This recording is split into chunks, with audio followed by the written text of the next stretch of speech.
What's your reaction to the answers that the CEOs had for lawmakers today? Oh, well, thanks so much for having me, Emily.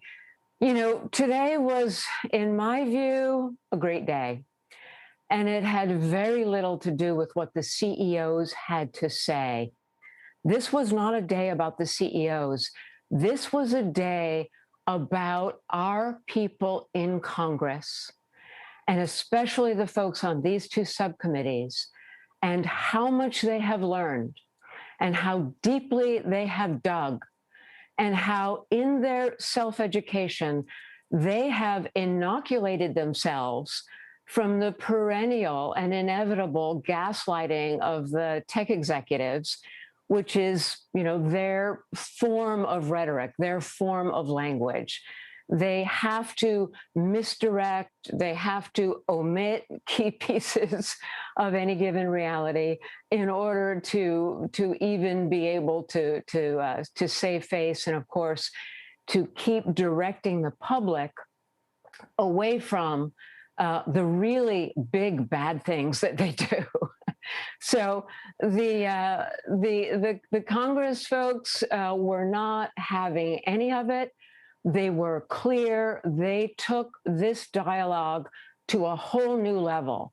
And I regard this day as historic. I'd echo that they certainly were much better educated on the issues of these companies than they have been at hearings in the past. You gave a lecture this morning where you talked about the impact of social media, saying social media is a rigged game where the House always wins and no democracy can survive this game. In the context of Facebook, Twitter, and Google, what do you mean by that? All right. Well, look, what our representatives were saying today, and this is the first time we've heard it square on this way. They were saying, and this is, many of the Democrats, but also many of the Republicans, they were saying, this is about the business model. And they now understand that disinformation is not a thing in itself. It is an effect. And it's an effect of how the economic imperatives and their operational mechanisms work in surveillance capitalism. And so what I was referring to this morning is right on point for this, because here's the story. What is surveillance capitalism? Okay, they secretly take loads of data from our lives. They call it their private property. And then they use it for monetization. They analyze it, they sell it, they use it for targeting, all kinds of things. How does that happen?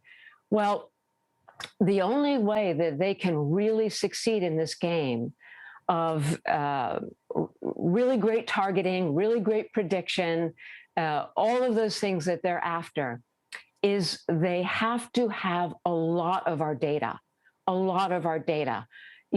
Facebook operates their manufacturing hub, their AI, trillions of data points being analyzed every day, 6 million behavioral predictions being produced every second. That's the scale we're talking about. So they constantly have to extract.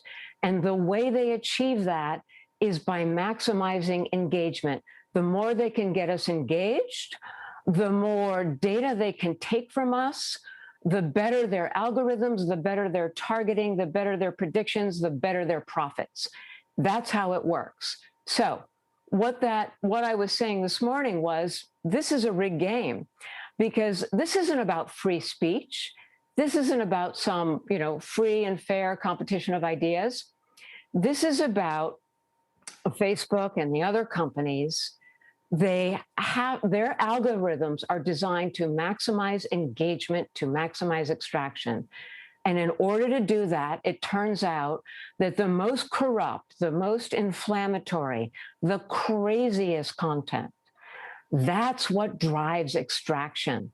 And that's what their algorithms keep amplifying and disseminating over and over again, until this social discourse that we have is swamped by corrupt, toxic information.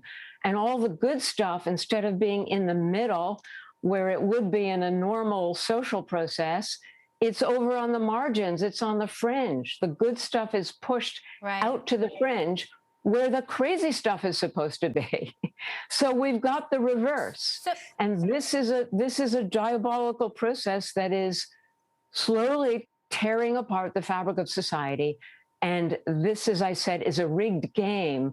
Democracy cannot win this game on the terms of these companies. Democracy has to change the game. And that's what the representatives today pledged to do. They are mobilized to change this game with law and regulation. So, Professor Zuboff, what do you think should happen now? Is it a matter of regulation? If so, what kind of regulation? What can force the companies, if that is indeed what is happening, to change? Well, there were a couple of really interesting things today that speak to your question, Emily.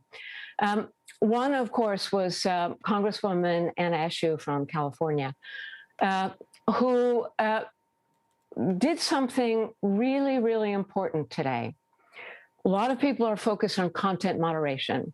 It may be hard to grasp, but content moderation is exactly where the companies want us to focus.